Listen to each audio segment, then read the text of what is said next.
আল্লাহর দরবারে শুকরিয়া জানাচ্ছি যিনি আমাদেরকে কোরআনে কারীম শোনার জন্য এই মহাদুর্যোগের ভেতরেও বাড়ি থেকে নিয়ে আসলে। বলেন আলহামদুলিল্লাহ। আমি এর আগে এপ্রিল মাসের 29 তারিখে এসে এই পুলিশ ভাইদের ভয়ে পালিয়েছিলাম। এসে এই ভোটটা খেত দিয়ে কি অবস্থা ছিল বলেন তো। এই সময় যে লোকটা এই কাজের সাথে জড়িত ছিল সে কি তানভীর নাকি জানো, সে লোকটা এখন জেলখানায় আছে। তার নাকি এই বাম কান ছাত্ররা নষ্ট করে দিয়েছে। সুবহানাল্লাহ বলছি, কারণ এই লোকটার কারণে আমি ওই দিন এই হাজারো মানুষকে কোরআন শোনাতে পারিনি। আমার বাবার কথা শোনার জন্য এসেছিলাম, কোরআনের কথা শোনানোর জন্য আয়োজন ছিল, কিন্তু উনি কি কার ইশারায় কি করেছিলেন জানি না। যাদের ইশারায় করুক আমরা সব টের পেয়েছি। যাদের ইশারায় করেছিল সেই লোক এখন লাল দালানি আছে। নাম রেখেছিল তো ভালো, আসাদুজ্জামান নূর। এর নামটা পুরো পাল্টিয়ে দেওয়া দরকার। না, শুধু ওসি সাহেবের দোষ ওই দিন ছিল না, আমি পরে খোঁজ নিয়েছি। ওনাকে দিয়ে এটা করাতে বাধ্য করেছিল যে লোক, আমি তো নাম নিলামই তার। কোন মানুষ যখন পাপ করতে করতে একেবারে সর্বশেষ চূড়ায় পৌঁছিয়ে যায়, তাকে আল্লাহর হেদায়েত দেয় না। কথা বোঝেন?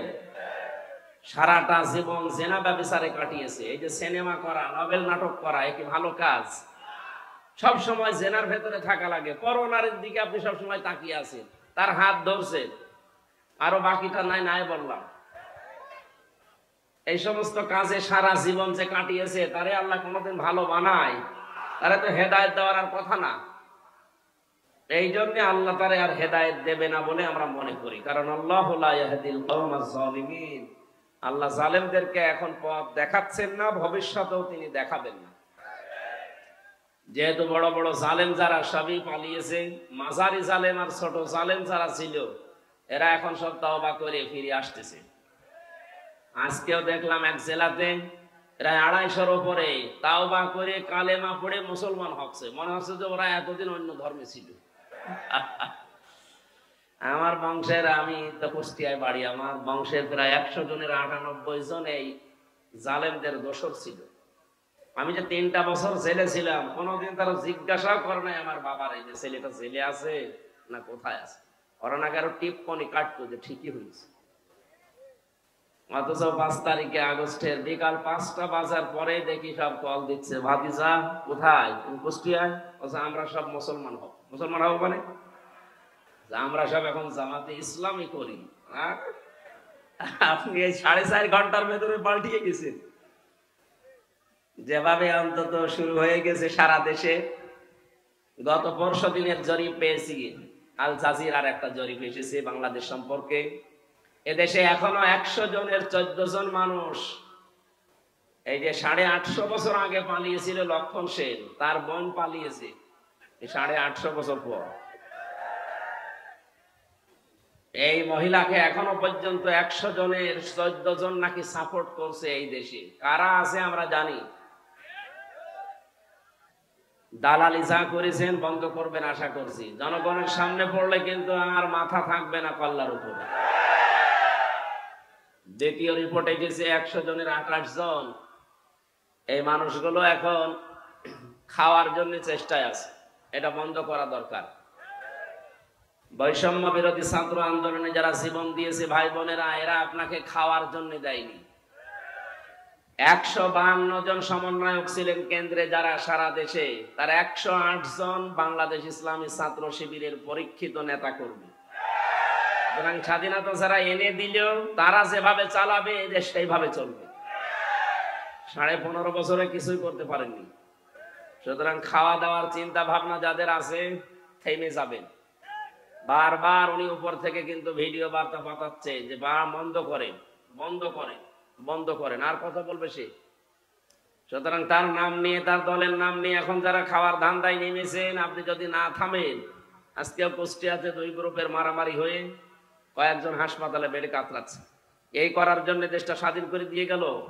কি শুরু করেছেন আপনি? আপনি অত্যাচারিত হয়েছিলেন, জুলুমের শিকার হয়েছেন, আমরা জানি। আপনার চাইতে কি আর অত্যাচারিত মানুষ দেশে নেই? সবচাইতে বেশি অত্যাচার যারা সহ্য করেছে এই 15.5 বছর, কই তারা তো কারো দোকানপাট লুট করে না, কারো বাড়িতে আঘাত করে না, তারা মন্দির পাহারা দিচ্ছে। সারা দেশে আন্দাজে উল্টা পাল্টা ছড়িয়ে সারা 15 বছরে এদের নামে যা ফতোয়াবাজি করেছে পুরাটা আল্লাহ উল্টিয়ে দিয়েছে। এতদিন এদের নাম দিত মানুষ জঙ্গি, অথচ বাস্তবতা এখন দেখছি এরাই জনগণের সঙ্গী। এই জন্য 100 জনের 58 জন মানুষ এখন ইসলাম চাচ্ছে এই দেশের রাষ্ট্রে। রাষ্ট্রীয় ব্যবস্থায় যদি ইসলাম যায় সবার কপাল খুলে যাবে, কোন জায়গায় জুলুমের শিকার হওয়া লাগবে না ইনশাআল্লাহ। এই গ্যারান্টি কোরআন দিয়েছে 1500 বছর আগে, ফামান তাবিআ হুদায়া ফালা খাউফুন আলাইহিম ওয়ালা হুম ইয়াহজানুন। এটা যদি দায়িত্ব নিয়ে যেতে পারেন, এই কোরআনকে অনুসরণ করে যদি ব্যক্তি থেকে শুরু করে আন্তর্জাতিক জীবন পর্যন্ত আমরা চালাতে পারি, কোনো ভয় থাকবে না। যারা ভয় দেখাতে চাচ্ছে তারাই ভয় পাবে ইনশাআল্লাহ, কোনো চিন্তা থাকবে না। কিসের ভয়, কিসের চিন্তা? মানুষ যে বিষয়গুলোতে ভয় পায় এই ভয়গুলো আল্লাহ নিজের পক্ষ থেকে দূর করে দেবে। যেগুলো নিয়ে চিন্তা করে আল্লাহ নিজে ওই চিন্তাগুলো থেকে দূর করে তাকে নিরাপত্তা দেবে। ফালিয়াবুদু রাব্বা হাযাল বাইত আল্লাযী আত'আমাহুম মিন জু' ওয়া আমানাহুম মিন খাউফ। আমরা আমাদের রবের ইবাদত যদি মন মতো আরম্ভ করে দেই, যে সমস্ত ভয় আছে, ক্ষুধার ভয়, চিন্তা আছে, রাস্তায় বের হলে না জানি আবার খুন হয়ে যায় কিনা। চাচা এরশাদ বলেছিল না, ঘরে থাকলে খুন, বাইরে গেলে গুম। সে অবস্থা থাকবে না ইনশাআল্লাহ। আমরা শুধু এখন দেখতে চাই 100 জনের 58 জন যেহেতু চাচ্ছে দেশে ইসলাম আসুক, তাও 1 মাস 17-18 দিনের ব্যবধানে, বাকি কিছুদিন যেতে দেন।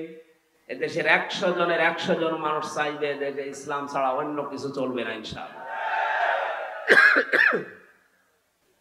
বাস্তবতা যারা আছে এখন দায়িত্বে, তাদের একটু সময় দেন, যৌক্তিক এবং সম্মানজনক সময় তাদেরকে দেন, তারা যেন একটু গুছিয়ে নিতে পারে। আজকে ডক্টর ইউনূসের বক্তব্য দেখেছেন আপনারা, উনি বলছে আমি কথা বলি কম, কাজ করি বেশি, আমার একটু সময় দেন, আমি গুছিয়ে নেই। সংস্কার আরম্ভ করেছি, আমি শেষ করে ছাড়বো ইনশাআল্লাহ। আমরাও এর সাথে সর মিলাই। 1628টা চেয়ার ছিল এই দেশে, তার ভেতরে আপনাদের এই ওসি তানভীরও ছিল। এই 1628টা চেয়ারে যারা ছিল তাদের প্রত্যেককেই যেন সংস্কার করা হয়, ওখান থেকে সব নামিয়ে দেন। নতুন যারা এই 15.5 বছরে বৈষম্যের শিকার ছিল তাদেরকে এই জায়গায় এনে রিপ্লেস করেন। এই কথা বলেন না কেন? এটা যতদিন না হবে যেগুলো ছিল সবগুলো জালেমদের দোষ। শুধু নীলফামারী না, সারা দেশের অবস্থা একই। 100 জনের 65 জন প্রায় এই 1 মাস 17-18 দিনে পরিবর্তন হয়ে গেছে অলরেডি। সে যেভাবেই হোক, বাকি আর 35 জনের মতো আছে। এগুলো আমরা চাই খুব তাড়াতাড়ি উনি আমেরিকা থেকে ঘুরে আসলে যেন এগুলো পুরাটা পাল্টিয়ে দেয়। তার জন্য যেই কয়দিন সময় লাগে, যেই কয় মাস সময় লাগে আমরা দিতে রাজি আছি। আর সমন্বয়ক যারা 152 জন, তারা এটাই চাচ্ছে। এক কথা বলেন না কেন? আর আপনি আমি থালা হাতে নেওয়ার জন্য তাড়াতাড়ি করছেন, মানে কি করবেন থালা নিয়ে? সংস্কার না করে আবার যদি নির্বাচন দেওয়া হয়, ও দিনের ভোট আবার রাতে হবে। এক লোক বিয়ে করে বাসর রাতে রেখে গেছে বউ, দাদি শাশুড়ি এসে বলছে, ওই নাতির বউ, আমি কিন্তু তোমার কাছে পুতি চাই। ঠিক আছে দাদি শাশুড়ি, আমি আপনার সময় চাই, একটু সময় দেন আমারে। উনি বের হওয়ার পরে শাশুড়ি এসে বলছে, কি গো বৌমা, কি করবা জানি না, আমার কিন্তু নাতি চাই। বউ বলছে, শাশুড়ি দোয়া করেন, আর একটু সময় দিন আমারে। ননদার দেবর এসে বলছে, ভাবি কি করবা জানি না, আমাদের ভাতিজা চাই। কি চাই? স্বামী এসে বলছে, ওই কি করো, আমার বেবি চাই। বউ মাথা তুলে বলছে, তোমরা কি সব পাগলের বংশ? আমি কেবল এসে বসলাম, এখনো কিছু হয়নি, এরপরে 10 মাস 10 দিন সময় তো দিবা। কেউ এসে বলো আমার ভাতিজা চাই, কেউ নাতি চাই, কেউ পতি চাই, এখন তুমি বলছো আমার বেবি চাই। আমার তো সময়ই দেয়নি না, কেবল এসে বসলাম, এখনো কিছু হয়নি। আমি কি ওইগুলো সব ডাউনলোড করে নিয়ে আসবো? সময় দেবেন না? কেবল 15.5 বছরের জঞ্জাল দূর করায় 15.5 দিনে সম্ভব? সময় দেওয়া লাগবে না? তাই বলে আমরা বেশি সময় দিতে চাই না, যৌক্তিক একটা সময় দিতে চাই, সম্মানজনক সময় তারা যেন এই লেভেল করে আমাদের হাতে দিয়ে ওনারা যেন বিদায় নেয়, নাকি? ইনশাল্লাহ তাই হচ্ছে এবং হবে বলে আমরা আশা করছি। যে মানুষগুলোর এখন এই 1 মাস 12-13 দিন 17 দিন পরে যাদের চুলকানি উঠছে, এই কিছু রাম আর বামরা, এরা ডাক দিয়ে বলছে না এগুলোর পেছনে সব শিবিরের কাজ। হ্যাঁ, শিবিরেরই কাজ এইটা। কারণ যুদ্ধ ক্ষেত্রে কৌশল অবলম্বন করা এটা নবীর সুন্নাত। এই কথা বলেন না কেন? বিশ্ব নবী যেদিন মক্কা বিজয় করবেন ওই দিন তিনি কাবা শরীফ থেকে অদূরে একটা জায়গায় তাঁবু টাঙিয়েছিলেন। 10,000 সাহাবী তার সাথে, সবার হাতে তরবারি ছিল। নবীজি বললেন না, এখানে কৌশল করা লাগবে, তোমরা এই রাতের বেলা এখানে তাঁবু টাঙাও, এই জায়গাতে তোমরা 3টা কাজ বেশি করবা, আর পরবর্তীতে তোমরা 3টা কাজ করবাই না। 1 নম্বরে কাজ করবা যেটা বেশি, পায়খানা বা টয়লেট, এটা বানাবা একেবারেই কম, কয়েকটা। যেটা রান্না করে চুলা বলে, রান্নাঘর বলে, এটা বানাবা মন মতো। 10,000 মানুষ এক একজন 5টা করে 10টা করে বানাও। আর আমার শত্রু আবু সুফিয়ান, এর বাড়িতে যদি কেউ আশ্রয় নেয় দেখো, তাহলে তাকে কিচ্ছু বলবো না। 1,500 বছর আগের এই ঘটনা ইতিহাসে পড়ার পর আমার মনে হয় এই 1,500 বছর পর 2024 সালে এদেশে যাকে দেখলে আল্লাহর কথা মনে হয় সেই লোকটা বাস্তবে দেখিয়েছে। এই কথা বলছেন? আপনি তাকান, মিলে যাবে একেবারে খাপের খাপ। উনি অবলম্বন করেছিলেন কৌশল। ঢাকা বিশ্ববিদ্যালয়ের শিবিরের সভাপতি এই কয়েকদিন আগ পর্যন্ত কেউ জানতোই না। সে ফেরাউনের কোলে মোসা যেমন লালন পালন হয়েছে, আমার মনে হয় ওইভাবে উনি কাজ করছে। তারে তো এই দেশের প্রতিটি জনগণের অন্তত সংবর্ধনা দেওয়ার দরকার ছিল এই কৌশল অবলম্বন করার কারণে। আর না, অনেক মুনাফিক, অনেক জালেম এখন উল্টা পাল্টা ফতোয়া দিচ্ছে। হ্যাঁ, কেন? এতদিন তার পরিচয় গোপন ছিল, এতদিন মাথায় তুলে আপনি নাচিয়েছেন, এখন পরিচয়টা দেওয়ার পরে আপনার কি সমস্যা? কি? আমি চাই এদেশে ছাত্র দল যেমন প্রতিষ্ঠিত হোক, আমি চাই এদেশে চরমনার আন্দোলনের যারা ছাত্র আছে, ইসলামী শাসনতন্ত্র আন্দোলনের ছাত্র যারা, তারা প্রতিষ্ঠিত হোক। আমি ওইভাবে, আমার মন উদার, এজন্য চাই ইসলামী ছাত্র শিবির এদেশে ওইভাবে প্রতিষ্ঠিত হোক। আমার তো ছেলে নেই, আমার মেয়ে আছে। আমি চাই আমার মেয়েদেরকে মানুষের মতো মানুষ করার জন্য একটা সংগঠনের দেশে আমার মন মতো আছে। আমি ধাসে ধাসে পরীক্ষিত, সেটা ইসলামী ছাত্রী সংস্থা। আমি আপনাকে গ্যারান্টি দিচ্ছি, যদি শেষ বয়সে বৃদ্ধাশ্রমে যেতে না চান, যদি নিজের ছেলে নিজের মেয়েকে নেশাগ্রস্ত অবস্থায় দেখতে না চান, ইসলামী ছাত্রী সংস্থা, ইসলামী ছাত্র শিবিরে নির্দ্বিধায় দিয়ে দেন। আমি গ্যারান্টি দিচ্ছি এই 2টা কাজ জীবনে পাবেন না। একমাত্র ছাত্র সংস্থা বাংলাদেশে একটাই, অন্যগুলো আছে ইসলামী যারা আছে, কিন্তু এটা আমি পরীক্ষিত, এদের ভেতরে কোনো নেশাখোর নেই। আপনি আল্লাহর ওলি দেখার জন্য সেই বরিশাল চলে যান, আল্লাহর ওলি দেখার জন্য চলে যাচ্ছেন সেই চট্টগ্রামে, সিলেটে। কিসের আল্লাহর ওলি? আল্লাহর ওলি আপনার বাড়ির পাশে ওই ছেলেটা যে যুবক মানুষ 5 ওয়াক্ত নামাজ পড়ে আর তাহাজ্জুদ আদায় করছে। এটা ট্রেনিং দেওয়ার জন্য ইসলামী ছাত্র শিবির, ইসলামী ছাত্রী সংস্থা, এটা আল্লাহর নিয়ামত। আমি আবার বলছি, ছেলে আল্লাহ আমাকে দেয়নি, 2টাই মেয়ে, এই 2টাকে এরকম জায়গায় ভর্তি করে দেব। আমার জীবনের কোনো চিন্তা থাকবে না যে তাদের নিয়ে, কারণ ওইভাবেই তারা ধাসে ধাসে গড়ে তুলবে। 5 ওয়াক্ত নামাজ পড়লে রিপোর্ট লেখা লাগে যে আমি 5 ওয়াক্ত নামাজ পড়েছি। আমি পরীক্ষিত এই কারণে বলছি, কয়েকদিন আগে আমার একটা শপথ ছিল, কিন্তু হয়নি। 120টার উপরে আমরা প্রশ্ন দিয়েছিল, পারিবারিক জীবন সম্পর্কে 20টার উপরে। আমি সারা দেশে কোরআনের ওয়াজ করে বেড়াই, অথচ আমি এ পরীক্ষায় পাশ করতে পারলাম না। আমার সিরিয়াল আবার পেছিয়ে দিয়েছে। তাহলে যারা পাশ করেছে, ওরা যদি সত্যি পাশ করে থাকে, তারা কোন ধাঁচের মানুষ আপনি টের পাচ্ছেন না? নবীজি যা করেছিলেন, আমার মনে হচ্ছে 1,500 বছর পরে তাই করছে এই মানুষগুলো। এমনি এমনি আল্লাহ একেবারে সহজে বিজয় দিয়ে দিল। এর ভেতরে কত ঘাম, কত রক্ত, কত কৌশল, কত বুদ্ধি আপনি টের পাচ্ছেন? 15.5 বছর বহু চেষ্টা হয়েছে, কিচ্ছু হয়নি। জালেম আরো তার বৃদ্ধি বাড়িয়েছে। কথা বলেন। বিশ্ব নবী জানালেন তোমরা পায়খানা কম বানাবা আর চুলা বেশি বানাবা। ওই সময় আবু জেহেল তো আগেই মারা গেছে বদরে। মক্কা বিজয়ের সময় বেঁচে ছিল কাফেরদের যে নেতৃত্বে ছিল এই লোকটার নাম আবু সুফিয়ান। খুব কৌশল বস্তু। রাতের বেলা গোয়েন্দাদেরকে 4 জনকে পাঠিয়েছে, যা তো দেখ মোহাম্মদ এসেছে নাকি মক্কা বিজয় করার জন্য, লোকজন কেমন আছে এটা একটু দেখে আয়। ওরা রাতের বেলা একটু হাফসা হাফসা দেখে, পাহাড়ের পাদদেশ থেকে তাকিয়ে দেখছে মানুষ আর কয়জন তো জানে না তাঁবুর ভেতরে, শুধু চুলা গুনতেছি। রান্নাঘর 1 2 3 4, মানে এক একজন মানুষ বানিয়েছে 8টা 10টা করে। 10,000 মানুষ যদি 5টা করেও বানায়, বলেন কত? এই 50,000 গুনতে গুনতে ওদের রাত হয়ে গেছে, রাত 12টা 1টা। যে একটা কাজ হইলো, চুলা যদি এত হয় তো মানুষ কত আছে ও গুনে শেষ করা যাবে না, চল নেতারে বল। নেতারা এসে বলছে যে কি মানুষের পরিমাণ আমরা জানি না, তাঁবুর ভেতরে কত কি আছে, খালি চুলা গুনিছি। রান্নাঘর গণনা করতে করতে রাত প্রায় অর্ধেক হয়ে গেছে, আমরা চলে আসলাম, মানুষের হিসাব আমরা জানি না। ধমক দিয়ে বলছে পাঠালাম তোদের মানুষ গণনা করতে, তোরা চুলা গুনলি, তোদের দিয়ে হবে না। আরো নতুন 4 জনকে ভোরবেলার দিকে পাঠিয়েছে, যা এবার দেখ। নবীজি জানিয়েছিলেন পায়খানা কম বানাবা, আর এই রাতে যেহেতু এই কাজে সবার লাগে যাওয়া লাগে, প্রাকৃতিক প্রয়োজন, এক একটা পায়খানার সামনে দাঁড়িয়ে আছে 200 500 700 করে। ওরা গণনা করছে লাইন, 4-5 লাইন গণনার পরে চিন্তা করছে এ তো কয়েক হাজার হয়ে গেল, আর তাঁবুর ভেতরে যে কত আছে ও আল্লাহ জানে, দরকার নেই। যে বলছে কত মানুষ আছে গণনা করতে পারেনি, কিন্তু পায়খানার সামনে যে লাইন, 4-5 লাইন গোনার পরে আমাদের আর সহ্য হয়নি, চলে এসেছি। গণনা করতে পাঠালাম কি, আর তোরা গুনলি কি? তোদের দিয়ে হবে না, আমি নিজে একা যাবো। সকালবেলা গেছি, রোদ পড়ছে যখন চিকচিক করে তরবারির উপরে 10,000 মানুষ দাঁড়িয়ে আছে সকালবেলা।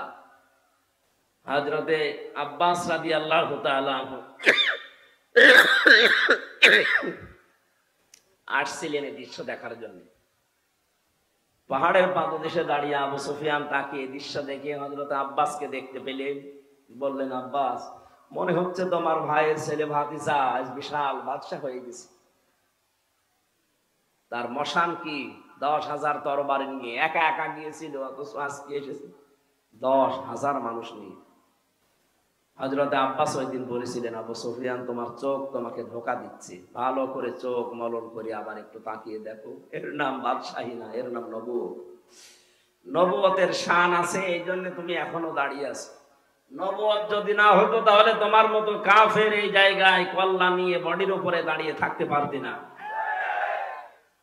আগস্টের 5-এর পরে যারা ইসলাম বোঝেন না তারা কিন্তু উল্টাপাল্টা শুরু করেছিলেন, কিন্তু সত্যি যারা ইসলাম বোঝে 152 জনের ভেতরে 108 জন যারা, তাকান তো, শত্রুদের ঘরে আশ্রয় নিলে বলেছিলেন মাফ করে দিবা। এত বড় কঠোর এবং প্রকাশ্য শত্রু ছিল আবু সুফিয়ান। আমার তো মনে হচ্ছিল 5 তারিখের পর থেকে অন্য কিছু মনে হয় আমাদের দ্বারা হবে, কারণ আমার নিজেরও রাগ ছিল। 3টা বছর বিনা কারণে ওরা কষ্ট দিয়েছে আমারে। জেলখানা এমনি দিয়ে দিতেন, 3 বছর না 10 বছর রেখে দিতেন। তা আমার যে মামলা, এই মামলায় তো মানে বাড়িতেও রাখা যায় না, জান্নাতে রাখা দরকার। আর আমারে ওরা ফাঁসির কন্ডেম সেলের ভেতরে 24 ঘন্টা তালা লাগিয়ে আবার সিসি ক্যামেরা দিয়ে রাখে, যেন আমার সাথে কেউ যেন কথা না বলে। মাওলানা মামুনুল হক আর আমারে এত কষ্ট দিয়েছে, রিমান্ডে তো দিয়েছে মাটির নিচে দিয়ে, জেলখানার ভেতরে। আর অধিকাংশ পড়তো আমাদের মালায়ন হিন্দু, দেবদাস, সুব্রত বালা, দেবদুলাল, আশিক কুমার, এর নামগুলো মুখস্থ হয়ে গেছে। 3 বছর এরাই ছিল আমার সামনে। মুসলমান দিত না, মনে করতো মুসলমান দিলে যদি ওর উপর একটু দয়া দেখায়। খাবার দাবারের যে অবস্থা, মনে হতো কে যেন খাবারটা মাখিয়ে এরপরে দিয়েছে। অথচ উনি নিজেও আমার সাথে 4 দিন ছিলেন, ডাক্তার শফিকুর রহমান। এই লোকটা ঘোষণায় দিয়ে দিলেন যে আমরা আমার নিজের পক্ষ থেকে যা অত্যাচারিত হয়েছি, আমার দলের পক্ষ থেকে সব আল্লাহর জন্য মাফ করে দিলাম। মনে হচ্ছে 1500 বছর আগে নবীজি নিজে মক্কায় দাঁড়িয়ে যেটা বলেছিলেন, লা তাসরিবা আলাইকুমুল ইয়াউম ইয়াগফিরুল্লাহু লাকুম, ঠিক সেই কথাটাই উনি বললেন, কোনো অভিযোগ নেই কারো উপরে, সব মাফ করে দিলাম। এই দৃশ্য দেখেই তো 15 থেকে 58 ভাগ এই কয়েকদিনের ভেতরে মানুষ সব ইসলামের দিকে আসতেছে, শুধু একটা দৃশ্যের কারণে। মানুষ লটপাট নিয়ে ব্যস্ত, মারামারি নিয়ে ব্যস্ত, আর উনি এই বুড়ো বয়সে 60, 62, 65 বছর বয়স না, অথচ এই বয়সে সেই ফেনীতে গিয়ে হাঁটু পানির ভেতরে, গলা পানির ভেতরে মানুষের খোঁজ নিচ্ছে। কই দেশে আর মানুষ নেই? 100 জনের 15 জন মানুষ চাইতো আগস্টের 5 তারিখের আগে যে এই দেশে ইসলাম কায়েম হোক। তোমার তো 1 মাস 16-17 দিনের ব্যবধানের গত পরশু দিনের রিপোর্ট আমি বানাইনি, আল জাজিরা আন্তর্জাতিক একটা রিপোর্ট দিয়েছে এই দেশের রক্ষণ করে, আন্দাজে দেয়নি তারা, চিন্তা ভাবনা করে তারা দিয়েছে। 100 জনের 58 জন মানুষ এখন চাচ্ছে এই বাংলাদেশে আল্লাহর কোরআন কায়েম হোক। আর এটা কায়েম করার জন্য যিনি পালিয়েছে তার দ্বারা সম্ভব? এক কথা বলেন না কেন? সম্ভব যাদের জন্য, যাদের দ্বারা আপনি টের পাচ্ছেন না, যাদের দেখলে আল্লাহর কথা মনে হয়। এই লোকটার অ্যাক্টিভিটিস, এই লোকটার ইখলাস, এই লোকটার তাওয়াক্কুল, তার ইবাদত আমি নিজে দেখেছি। আমি এই বয়সে, আমার 33 বছর বয়স, 1-1.5 পারা দাঁড়িয়ে পড়তে গেলে আমার পায়ে ব্যথা হয়। আর উনি এক একটা সেজদায় 45 মিনিট 1 ঘন্টা সেজদায় পড়ে আছে। আমার বাবার চাইতেও বয়স বেশি, আমার বাবার 52, ওনার 62-র উপরে। যারা জীবন দিয়েছে এই সাইদ আবু সাইদ রংপুরের শিবিরের সাথী ছিল। এক কথা বলে না কেন? পুলিশের গাড়ি থেকে যাকে আহত অবস্থায় উপর থেকে টান দিয়ে ফেলে দিয়েছিল আমিন, শিবিরের সদস্য ছিল। এই জালেমের এত বড় বেশি ক্ষমতা ছিল না, খালি আলেম নামে কিছু জালেম তাকে পরামর্শ দিত, তার ভেতরে এই ফরিদউদ্দিন মাসিদ একজন। এই লোকটা যদি কোরআনের পাখির ফাঁসি চাইতে পারে, আমরাও উল্টা করে তার ফাঁসি এখন চাই। কথা বলেন, আমরা অবিলম্বে তার বিচার চাই। শাহবাগের মতো জায়গায় যে নাস্তিকদের পক্ষ নিতে পারে কোন আলেম, এদেশের সব ঘরানার আলেম এখন তাকে মন থেকে ঘৃণা করে। আমরা কাউকে ভালোবাসলে আল্লাহর জন্য বাসি, কাউকে ঘৃণা করলে আল্লাহর জন্য করি। নাস্তিকদের কাজ যেটা, সেটা যে বলছে জীবনের সবচাইতে বড় সাওয়াবের কাজ করলাম আজকে। কত বড় শয়তান! ওর নামে অনেক পীর এখন সাফাই গাছে যে আমাদের তালুই হয়। কিসের তালুই আপনার?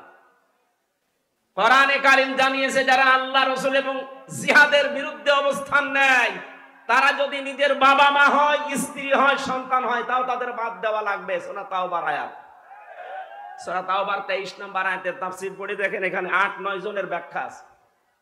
যে পীর নামে আপনি এত বড় পীর, বুজুর্গ মানুষ, এই কথা বললেন কি করে যে আমার তালুই হয়? কিসের তালুই? বাবার সাথে সম্পর্ক রাখা জায়েজ নেই যারা জিহাদের বিরুদ্ধে অবস্থান নেয়। আর এই লোকটা জিহাদের বিরুদ্ধে অবস্থান নিয়ে 100 তথাকথিত মুফতির সাক্ষ্য নিয়ে জানিয়েছে হাসিনাকে দিস যে এই দেখেন আমরা আলেমরা বলছি যা জিহাদ চলছে এদেশে এটা জায়েজ নেই। এমনকি আবু সাইদ সহ যারা শহীদ হয়েছে হাজারের উপরে, অনেক আলেম নামে জালেম এখনো পর্যন্ত তাদের শহীদ বলতে রাজি না। যারা এই স্বাধীনতাকে স্বীকার করছেন না, তারা এই স্বাধীন দেশে থাকার যোগ্য না। বলেন, আপনি বেরিয়ে যেতে পারেন।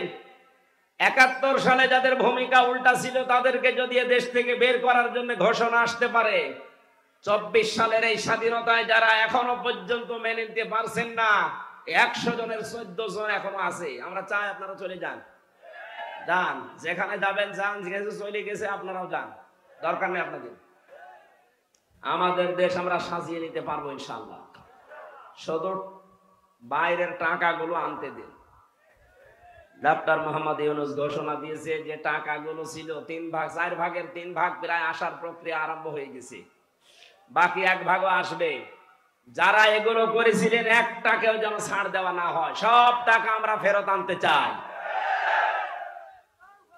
আজকে আসার সময় প্রশাসনের ভাইদের দেখলে মানুষ ধাক্কা দিচ্ছে, গালি দিচ্ছে। দোষ ওনাদের কিসের? ওপরে যেই কয়েকজন কোলাঙ্গার ছিল, এই কোলাঙ্গারদের কারণে আজ পুরা প্রশাসনের উপরে মানুষের ক্ষোভ।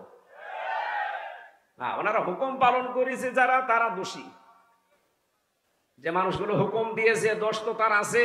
হুকুম পালন করতে গিয়ে শেষ পর্যন্ত আর যখন দেওয়ালে পিঠ থেকে গেছে, তখন যারা এগুলো করেছে তাদেরকে আল্লাহ মাফ করে দেবে। কিন্তু যে মানুষগুলো আরো আনন্দে করেছে, এই তানভীর ওসির মতো, কান তো একটা ছাত্ররা ফাটিয়ে ফেলেছে, শুনলাম যে থানায় পিটাতে পিটাতে তারা পায়খানা করে ফেলেছে, এখন আছে জেলে।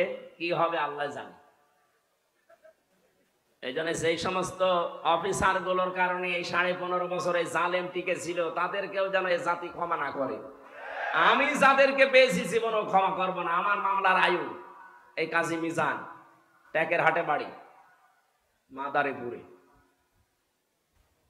আমার কাউন্টার টেরোরিজমের সাথে যারা জড়িত ছিল, মনিরুল ইসলাম, আসাদুজ্জামান, ডিসি আব্দুল মান্নান, শেখ ইমরান, জাহিদ হাসান, আতিকুল ইসলাম, বইয়া, একটাকেও যেন আল্লাহ ছাড় না দেয়, এমনকি আমার পক্ষ থেকে কোনো মাফ নেই এদের। ওরা যেমন জানা শোনার পরও বিনা কারণে আমার 3 বছর আটক করে রেখেছে, আমরাও চাই এগুলো 3 বছর করে জেলে থাক। তাও এ জেলে না, মাটির নিচে। আয়না ঘর এখন আর আছে? হ্যাঁ আছে, ওটা জাদুঘর হিসাবে রাখা হবে। সমন্বয়কদের ভেতরে অন্যতম এখন উপদেষ্টা যিনি আসিফ মাহমুদ ভইয়া ঘোষণা দিয়েছে আয়না ঘর ভাঙা হবে না, ওইভাবে থাকবে। সারা বিশ্ব থেকে মানুষ যারা পর্যটক আসবে তারা যেন জানে যে এই দেশে একজন জালেম আছিল। ও যে জালেম, কারো বলতে কোনো দ্বিধা আছে? জালেমকে কেউ যদি জালেম না বলে, সেও জালেম। এমনকি জেনে শুনে কেউ যদি জালেমের পক্ষ নেয়, নবীজি বলেন সে আমার উম্মত থেকে খারিজ হয়ে যায়। এবার আপনি কি করবেন, আপনার সিদ্ধান্ত।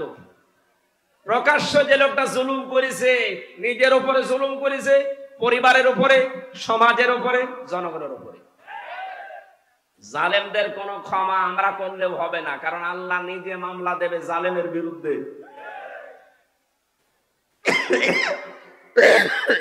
কথাটা খুব ভয়ঙ্কর কথা, আল্লাহ নিজে মামলা দেবে। আপনি টের পাচ্ছেন?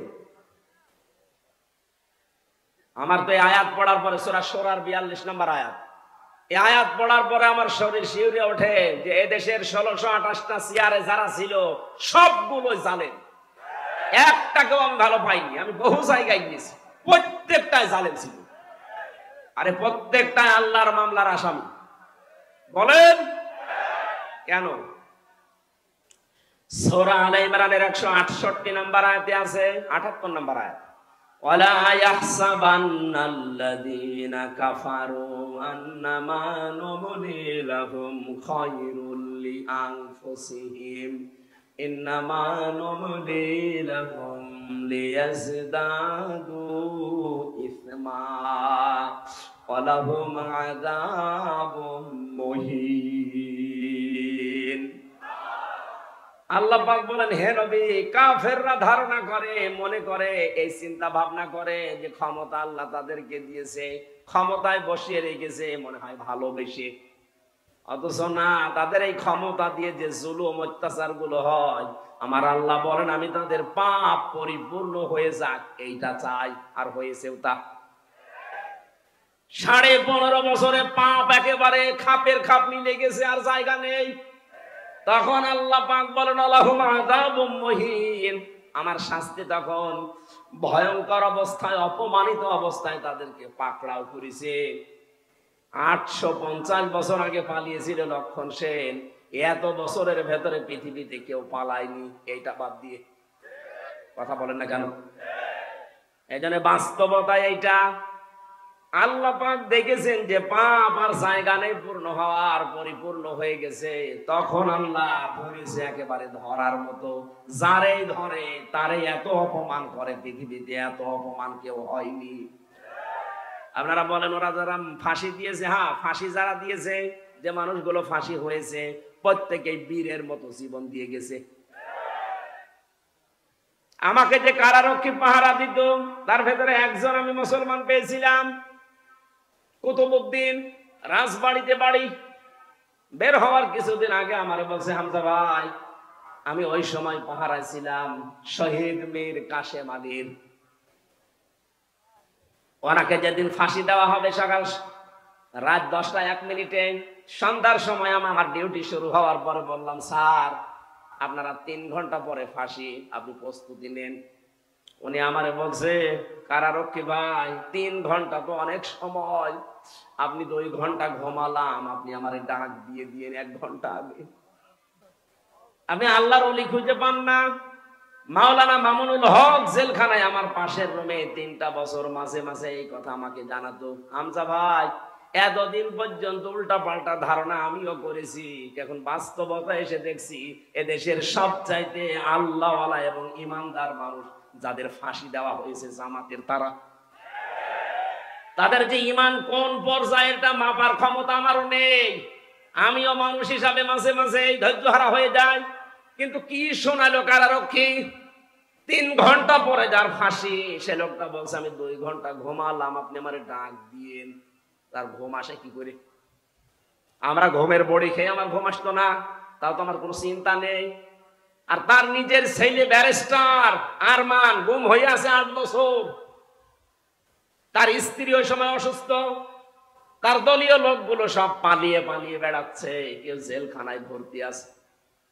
বাংলাদেশের ভেতরে একটা ম্যাগনেট ছিল, হাজার লক্ষ মানুষের কর্মসংস্থান তৈরি করে দিয়েছে। সেই লোকটা মাত্র 3 ঘন্টা পরে ফাঁসি বলছে আমি ঘুমালাম। দেখলাম ঠিক 2 ঘন্টা পরে ডাক দিলাম, উনি উঠলেন, গোসল করার পরে ওযু করার পরে এসে নামাজ শেষ করে আমারে বলছে এবার চলেন। চলেন মানে আপনি যদি নিয়ে যেতে না পারেন তাহলে জল্লাদকে ডাক দেন, কারণ সময় আর বেশি নেই, মনে আছে শ্বশুর বাড়ি যাবে, তাড়াতাড়ি করছে। আমার ওই সময় আমাকে কারারক্ষী বলেছে ভাই আমার তো মনে এখনো পর্যন্ত বিশ্বাস হয় না যেন ঘুমাইলো কি করে, ওনার এত চিন্তায় ঘুম আসলো কি করে। আমি বলেছিলাম কুতুব ভাই ঘুম কেন এসেছে আমি বুঝতে পেরেছি। সূরা হামিম সিজদার 30 নম্বর আয়াতে আল্লাহ 1500 বছর আগে তার ঘুমের কাহিনী জানিয়েছেন। ইন্নাল্লাযীনা ক্বালু রাব্বুনাল্লাহু সুম্মা ইসতাকামু তাতানাজ্জালু আলাইহিমুল মালাইকা। আল্লাহ পাক বলেন অবশ্যই যারা এই কথা বলতে পারে আমাদের রব আল্লাহ, আর এর উপরে যারা টিকে থাকতে পারে। এ বাংলাদেশের 100 জনের 96 জন যেহেতু আমরা মুসলমান, আমরা এক বাক্যে চামড়ার মুখ দিয়ে বলে ফেলতে পারি আমাদের রব আল্লাহ, কিন্তু টিকে থাকার মতো মানুষ মাত্র 100 জনের 15 জন ছিল। এক কথা বলছেন, 96 জন মানুষ আমরা বলি যে হ্যাঁ আমাদের রব আল্লাহ, কিন্তু ঝড় আসলে টিকে থাকার মতো মানুষ মাত্র 100 জনের 15 জন। বাকিগুলো সব ওই আমার তালই হয় এই লাইনে আছি, ঝড় দেখলেই বাতি আগেই নিভে যায়। কোথায় সেই সৈয়দপুরে ঝড় উঠেছে, এই জল ঢাকায় বাতি নিভে গেছে। কিন্তু যারা টিকে থাকতে পারে, সৈয়দপুরে না এখান থেকে 1/2 কিলোমিটার দূরেও যদি বিশাল ঘূর্ণিঝড় শুরু হয় বাতি জ্বলতেই থাকে। তাদের ভেতরে একজন শহীদ মীর কাসেম আলী। এই লোকটাকে যখন আল্লাহ একজন আছে তিনি আমাদের রব এবং টিকে থাকার মতো ঈমান আল্লাহ দেখলেন যে হ্যাঁ টিকে আছে, আল্লাহ পাক বলেন তখন তার বিপদে আমি আল্লাহ ফেরেশতা পাঠাই। এ কথা কার? আরো জোরে বলেন। এটা যে প্রমাণ হয়েছে এই দেশে সেই কথাটাই শোনালাম। কেন ওই লোকটা ওই সময় এ কথা বললো যে আমি 2 ঘন্টা ঘুমাই, আপনি কি স্বাভাবিক মনে করছেন? বলতে আমার যত সহজ লাগছে বিষয়টা এত সহজ না, কারণ আমি নিজে তো পরীক্ষিত। ঘুমের পাওয়ার আলা বড়ি খাওয়ার পরে আমার ঘুম আসতো না, আর তার বিনা চিন্তায় কোনো চিন্তাই নেই। আমার তো মনে হচ্ছিল যে আল্লাহ যেন নিজে ফেরেশতা পাঠিয়ে তার কানের কাছে এই কথা শোনাচ্ছে, আল্লাহ তাখাফু ওয়ালা তাহজানু, কোনো ভয় নেই, কোনো চিন্তা নেই। আয়াতের তাফসীর পড়তে গিয়ে আমি 2টা বিষয় পেয়েছি। ফেরেশতারা আসার পরে কানের কাছে মুখ নিয়ে জানাতে থাকে মীর কাসেম আলী ভয় পাবেন না। কিসের জন্য ভয় করেন আপনি? ওই যে জান্নাত দেখা যাচ্ছে, ওয়াবশিরু বিল জান্নাত। 2 নম্বরে ভয় নেই, চিন্তাও নেই। কিসের চিন্তা? হয়তো আপনার ছেলে ব্যারিস্টার গুম হয়ে আছে, এই চিন্তা হতে পারে। আপনার দ্বারা লক্ষ লক্ষ মানুষের কর্মসংস্থান তৈরি হয়েছে, তাদের কি হবে এই চিন্তা হতে পারে। কারণ বাতিলরা সবগুলো 2 নাম্বারই করে নিয়ে নিয়েছে। এই যে ইসলামী ব্যাংক, এক কথা বলছেন না কেন? যতগুলো প্রতিষ্ঠান তিনি বানিয়েছিলেন ইবনে সিনা সহ অধিকাংশ গুলোই বিভিন্ন কায়দা কৌশলে বাতিলরা সব নিজের মন মতো নিয়েছে। এখন আল্লাহ পাক আবার সময় দিয়েছে, এগুলো সব আস্তে আস্তে এরা ফেরত পাচ্ছে। ইসলামী ব্যাংক এখন আবার দাঁড়িয়ে যাবে, কারণ যত টাকা আপনি আত্মসাৎ করেছেন সব এখন ফেরত নেওয়া হচ্ছে। চিন্তা করবেন না, এই মানুষগুলো নিয়ে আপনার দলীয় লোকজন সব পালিয়ে বেড়াচ্ছে, কেউ জেলখানায় ভর্তি আছে, আপনার স্ত্রী অসুস্থ, কোনো চিন্তা নেই, সবগুলো আমার আল্লাহ নিজের হাতে তুলে নিয়েছে। এই কারণেই তিনি মনে হয় বলছিলেন, ভাই তাড়াতাড়ি করে আমার নিয়ে চলেন, আমি জান্নাত দেখতে পাচ্ছি। আল্লাহর ওলি আমরা খোঁজার জন্য কত জায়গায় টাকা পয়সা খরচ করি, এই মানুষগুলোর অ্যাক্টিভিটিস আমি নিজে দেখতে পেয়েছি, এই কারণে শোনালাম। আল্লাতি কুনতুম তুআদুন, যার ওয়াদা আল্লাহ নিজে করেছেন, নাহানু আউলিয়াউকুম ফিল হায়াতিদ দুনিয়া ওয়া ফিল আখিরাহ। ফেরেশতারা যেন এসে বলে, আমরা আপনাদের বন্ধু ছিলাম দুনিয়ায়, বন্ধুই যদি না হবে, মাত্র 1000-এর উপরে জীবন দিয়ে গেল কিছুদিন আগে। আমার তো মনে হচ্ছে শুধু শহীদ আবু সাইদ না, রায়হান মধ্য ইয়ামিন না, এদের সাথে আল্লাহ আবাবিল পাঠিয়েছিলেন। কয়েক ঘন্টার ব্যবধানে যে এত পরিবর্তন হয়ে যাবে। কুষ্টিয়াতে আমার সামনে 5 তারিখে 14 জন মারা গেছে, একটার আগে। 1:30টার সময় যখন উনি পালাচ্ছে শুনলাম, কে যেন আমাকে জানিয়েছে। পরবর্তীতে শুনলাম যে ওর পরে আরো 2 জন মারা গেছে, 16 জন। ওই পর্যন্ত যারা গুলি চালিয়েছিলেন তাদের কোনো ক্ষমা নেই। তার ভেতরে একজন ছিল আমার বাড়ির নিচে, ওরে যদি জনগণ পায় কুষ্টিয়াতে পিটিয়ে মেরে ফেলবে। আপনি তো নিজেও জানতেন যে উনি পালিয়েছে 1:30টার সময়, 4টা পর্যন্ত গুলি চালালেন কার হুকুমে বলেন? বাড়িতে এসে দেখলাম যে তালা মারা, উনি নেই, আজও নেই, কালও নেই, কোথায় গেছে ও জানার, ওর আল্লাহ জানে। আমি যে কথা বলার জন্য ছোট্ট কাহিনীটা বললাম, সত্যি কোন মানুষ যদি আল্লাহকে রব বলার পরে টিকে থাকতে পারে, মহান আল্লাহ তাকে যে সাহায্য করে জমিনে, এটা আমরা নিজে দেখেছি। এই জন্য আমাদের ঈমান যা ছিল আল্লাহ আরো বাড়িয়ে দিয়েছেন, বলেন আমিন। এটা যেন টিকে থাকে। আমরা মুনাফিকি করতে চাই না।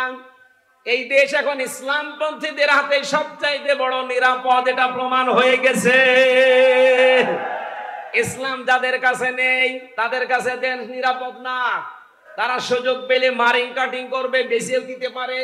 কিন্তু যাদের কাছে ইসলাম আছে তারা এ দেশ জীবন দিয়ে হলেও রক্ষা করবে। তার প্রমাণ আবু সাইদ। এই কথা বলি না কেন? সুতরাং আমরা চাই 58 জন যখন হয়ে গেছে, আর কিছুদিন সময় দেন, এদেশের 100 জনের 100 জন চাইবে যে দেশে ইসলাম ছাড়া আর কিছু চলতে দেবো না। যারা দায়িত্বে আছে এরা যেহেতু অধিকাংশ গুলো মুসলমান, আল্লাহ এই মানুষগুলোকে যেন ওমরের মতো পাল্টিয়ে দেন। জোরে বলেন না কেন আমিন। পৃথিবীতে ভালো কাজ বলে আমরা যারা অনেক দরবার থেকে, অনেক জায়গা থেকে, অনেক দল থেকে ভালো কাজের এই শব্দটা নিয়ে চিল্লাপাল্লা হয়। ভালো কাজ কোনটা, এইটা আজকে কোরআন দিয়ে আমরা জানবো। এরপরে সামনে আমাদের জীবন ওই ভালো কাজে লাগাবো ইনশাআল্লাহ। সূরা মুলকের 2টা আয়াত পড়েছি। প্রথম আয়াত আল্লাহর একত্ববাদ, আল্লাহর পরিচয়, বড়ত্ব, মহত্ব, গুরুত্ব, এই সমস্ত বিষয় নিয়ে আলোচনা আছে, আমি এটাই গেলাম না। দ্বিতীয় আয়াতে আছে আল্লাহ রাব্বুল আলামিন বলেন, আল্লাযী খালাকাল মাউতা ওয়াল হায়াতা লিয়াবলুয়াকুম আইয়ুকুম আহসানু আমালা ওয়া হুয়াল আজিজুল গফুর। বলেন আমিন। রাব্বুল আলামিন বলেন সূরা মুলকের 2 নম্বর আয়াতে, তিনি সে আল্লাহ যিনি তোমাদের মউত আর হায়াত বানিয়েছেন একটা পরীক্ষা করার জন্য, যে সবচাইতে বেশি ভালো কাজ করে তার কাছে যেতে পারে। আমরা যেহেতু সবাই যাওয়া লাগবে, এটা আপনি যেতে চান আর না চান যাওয়াই লাগবে, এটাই ফাইনাল। কথা বলেন। যাওয়ার আগে আল্লাহ দেখতে চাই আইয়ুকুম আহসানু আমালা, সবচাইতে ভালো কাজকে তার কাছে নিয়ে যেতে পারে। আল্লাহ কিন্তু আমাদের কাছে বেশি কাজ চান না, তিনি ভালো কাজ চান। তাফসীর পড়তে গিয়ে আয়াতের তাফসীরে হক্কানিতে পেয়েছি, কোন মানুষ যদি কোন কাজকে ভালো কাজ হিসাবে রূপ দিতে চায় 4টা বিষয় লাগবে। আপনি আমি ভালো কাজ মনে করে করলে ওটা ভালো হবে না। ওটার শর্ত কয়টা? 4টা। বলেন বলেন।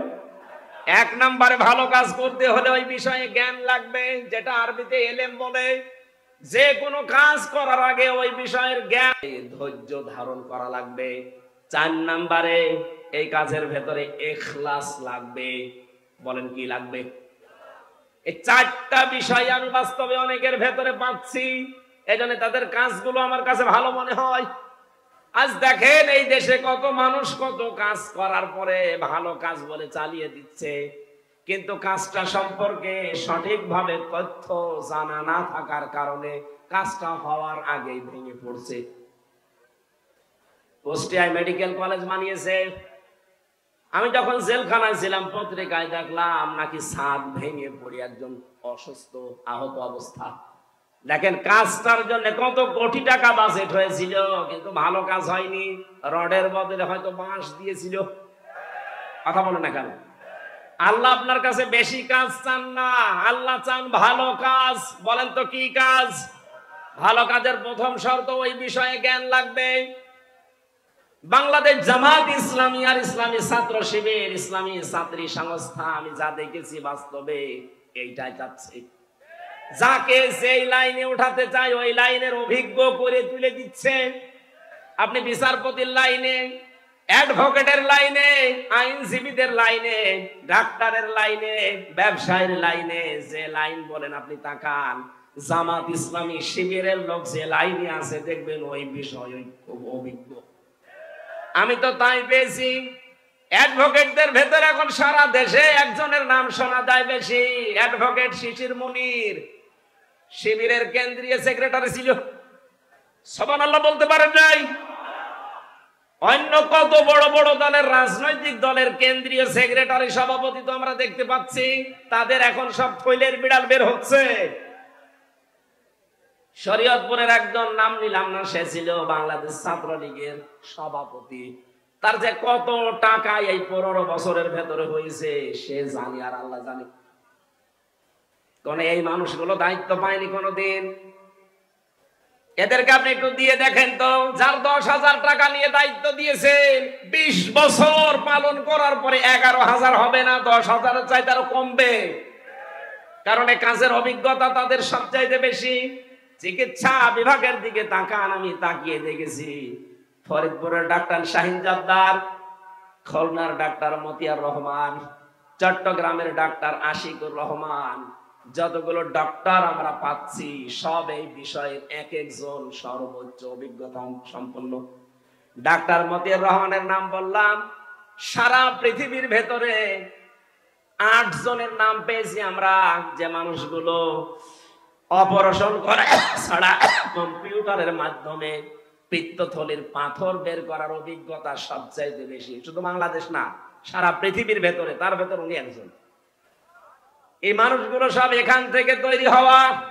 এখানে ভালো কাজ যদি আমরা করতে চাই আগে ওই বিষয়ের অভিজ্ঞতা থাকা লাগবে, আমাদের এলেম থাকা লাগবে, জ্ঞান থাকা লাগবে। 2 নম্বরে কি বললাম? এলেম থাকলেই হবে না, ওই বিষয়ে নিয়ত ঠিক করা লাগবে। বাস্তবে আমি যতটুকু ওয়াজ করছি আমি দেখতে পাচ্ছি এদের নিয়ত 100-তে 100% সহি। 3 নম্বরে ধৈর্য ধারণ করা, এটাও আমি পেয়েছি। টিকে থাকতে গিয়ে 15.5 বছরে কত ধৈর্যের পরীক্ষা যে দেওয়া লেগেছে ওই জায়গাগুলোতে, আপনি হয়তো বাস্তবে টের পাননি, আমি নিজে টের পেয়েছি। বৈষম্য বিরোধী ছাত্র আন্দোলন এমনি শুরু হয়নি। 15.5 বছরে ফার্স্ট ক্লাস ফার্স্ট হওয়ার পরেও 80 রোল নাম্বার সে জায়গায় চলে যায় টাকা দিয়ে, আর 1 রোল নাম্বার সে চলে যায় একেবারে পেছনের লাইনে। এই কারণে আন্দোলন আরম্ভ হয়েছিল। সুতরাং ধৈর্যের পরীক্ষায় তারা উত্তীর্ণ হয়ে গেছে। 4 নম্বরে যেটা ইখলাস, এটা আমার ছাড়া তো আপনি বেশি বুঝবেন না, আমি তো নিজে পরীক্ষা করে দেখছি ইখলাস কার ভেতরে বেশি। এমন একটা দলের নাম বলছি যে দলে লক্ষ লক্ষ মানুষ এই দেশে এখন, কিন্তু একটা বেনামাজি নেই। সুবহানাল্লাহ বলতে পারেন না? একটা দুর্নীতি করেছে এমন প্রমাণ নেই, অথচ তারাও রাষ্ট্রের বড় বড় দায়িত্ব পালন করেছে। চরিত্রহীন নেই, জেনাখোর নেই, এমনকি বিড়ি খায় এমন মানুষ এই দলে নেই। এর চাইতে আস্থার জায়গা যদি কোনো জায়গায় পান, আপনি আমারে নিয়ে চলেন, আমি সেখানে যাব। কিন্তু এর চাইতে আস্থার জায়গা যদি না থাকে, আহ্বান জানাচ্ছি ফিরে আসেন। বলবেন যে আমরা তো দাওয়াত দেয়নি, দাওয়াত দিয়ে গেলাম। এরপরে যদি আপনি দাওয়াত না মেনে উল্টার দিকে যান, এটা আপনার কপালে আগুন লাগবে, আমার আর কিছু করার নেই। আল্লাহ আমাদের মওকুত আর হায়াত বানিয়ে পাঠিয়েছিলেন ভালো কাজ করার জন্য। দ্বিতীয় নম্বর ব্যাখ্যায় আসছি, এ পৃথিবীতে সবচাইতে ভালো কাজ আল্লাহ পাক যাকে জানিয়েছেন তিনি আমাদের রাসূল। কথা বলেন না কেন? রাসূলের কাছ থেকে ভালো কাজটা যারা শিখেছে তারা হচ্ছে সাহাবায়ে কেরাম। বলেন, সাহাবায়ে কেরামের দিকে তাকান, তারা সবচাইতে ভালো কাজ বুঝতো এই জমিনে আল্লাহর বিধান কায়েম করা।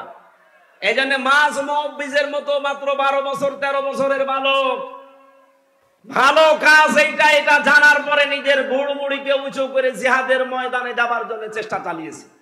যেহেতু এটা এখন ভালো কাজ পৃথিবীতে, আমরা চাই আল্লাহর এই জমিনে 56,000 বর্গ মাইলে আল্লাহর বিধান কি করে কায়েম করা যায় সেই চেষ্টা করা, এটা ভালো কাজ। এটা কি কাজ? এর জন্য যদি সময় দেওয়া লাগে, এর জন্য যদি টাকা পয়সা খরচ করা লাগে, এই ভালো কাজ করতে রাজি আছেন না নেই? আজ 53 বছর বাবা চালিয়েছে, স্বামী চালিয়েছে, চাচা চালিয়েছে, বোন চালিয়েছে, ম্যাডাম চালিয়েছে, শুধু এখন দেখতে বাকি আছে আল্লাহর এই কোরআন দিয়ে দেশ চললে কেমন দেখা যায়। আমার বড় আশা এটা দিয়ে বাংলাদেশ চলছে, এটা যেন আমি দেখে মরতে পারি। কারা কারা এটা চান দেখি? লিল্লাহে তাকবীর।